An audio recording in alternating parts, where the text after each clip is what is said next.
सुमा जतिगमय धर्मो रक्षति रक्षित स्वधर्मो निजरम श्रेय परधर्म भयावह। म आज एउटा अत्यन्तै महत्त्वपूर्ण कुरा भन्न गइराखेको छु। तमसुमा जतिगमय, यसको अर्थ के हो त भन्दा सामान्य अर्थ धेरैले बुझेको अर्थ अँध्यारोलाई हटाएर उज्यालोतर्फ जानु पर्दछ र अज्ञानलाई हटाएर ज्ञानको ज्योति हामीले बाल्नु पर्दछ भन्ने सार धेरैले यही कुरा बुझ्नु भएको छ। यसमा मात्र यो कुरा सीमित छैन कि वास्तवमा अँध्यारो के हो त आखिरमा, र अँध्यारो त हटाउने त अँध्यारो भनेको के हो त आखिरमा भन्ने कुरा सबैले बुझ्न जरुरी छ। त्यो अँध्यारो भनेको के हो त भन्दा हामी हाम्रो शरीरमा भएका काम क्रोध लोभ मद मार्सा जुन षड्रिपुहरू छन्, ती षड्रिपुहरू हाम्रो यो शरीरबाट हटाएर यो हृदयको अन्तर्कुनामा हामीले के गर्नुपर्दछ त भन्दा त्यो हृदयको अन्तर्कुनामा हामीले हाम्रो दीपलाई के गर्नु त प्रज्वलित गर्न सक्नु के हो त आखिरमा तमसुमा ज्योतिर्गमय भनेको त्यो। खासमा हामीले अन्तर हृदयमा जबसम्म हामीले दीपक अथवा दीप बाल्न सक्दैनौँ तबसम्म के हुन्छ त भन्दा तमसोमा ज्योतिर्गमयको पथमा हामी जान सक्दैनौँ। तमसोमा ज्योतिर्गमयको पथमा जानका निमित्त हामीले सर्वप्रथम षड्रिपुहरू काम क्रोध लोभ मोह मद मात्सर यिनलाई त्याग्नै पर्दछ। जबसम्म यी कुराहरू त्याग्न सक्दैनौँ तबसम्म हामी तमसोमा ज्योतिर्गमयको पथमा जान सक्दैनौँ।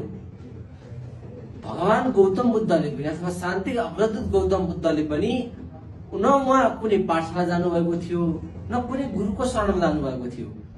केवल उहाँले आफ्नो अन्तर हृदयमा दीप प्रज्वलित गर्नुभयो, ज्ञानको दीपक प्रज्वलित गर्नुभयो। त्यहाँदेखि के भयो त भन्दा विश्वमा शान्तिको एउटा सन्देश फैलियो, अहिंसाका कुराहरू त्यहाँ त्यो विधा फरक छ। तर पनि भन्नुको तात्पर्य हामीले हाम्रो अन्तर हृदयमा दीप प्रज्वलित गर्न सक्नु नै के हो त आखिरमा तमसुमा ज्योतिर्गमय हो। र धर्म रक्षति रक्षित पनि भने मैले, धर्मलाई रक्षा गर्ने धर्मलाई रक्षा गर्ने के हो? धर्मको रक्षा गर्नु भनेको के हो त आखिरमा हो? धर्मको रक्षा भनेको इसाई धर्म, हिन्दू धर्म, बौद्ध धर्म होइन। धर्म भनेको त हामीले एउटा वस्तुको धारण गरेको अथवा यी जुन काम क्रोध लोभ मोह मात्सरलाई त्यागेर हामीले वैराग्यता ल्याउनु पर्दछ।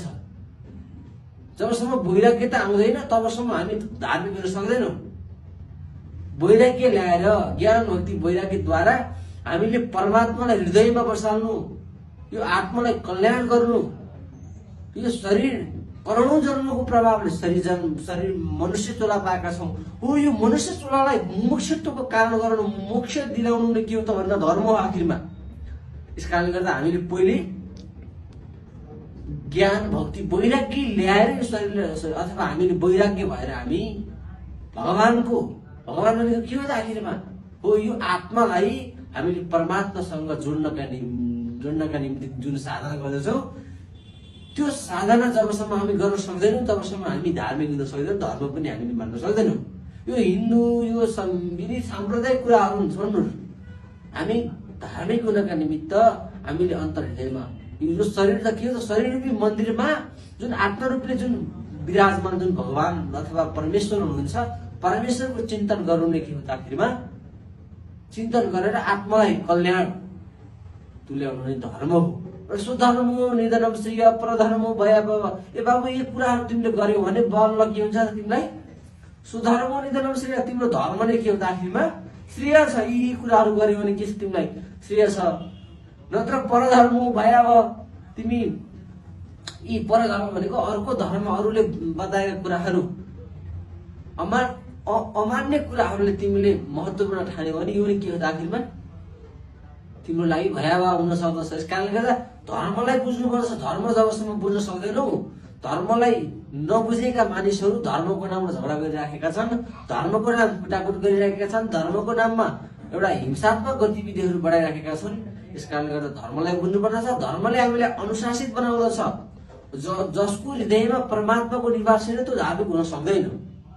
जसको हृदयको कुना कुनामा परमात्माको निवास छैन त्यो व्यक्ति धार्मिक हुन सक्दैन। अतः म हिन्दू हुँ, म बौद्ध हुँ भनेर आफूलाई ठुलो मान्नु पर्दैन। ठुलो हुनका निमित्त हामी अन्तर हृदयमा परमात्मालाई बसालौँ अनि हामी ज्ञानका कुरा गरौँ, भक्तिका कुरा गरौँ, अनि मात्र हामी धार्मिक हुन सक्दछौँ। जय होस्, जय शम्भु।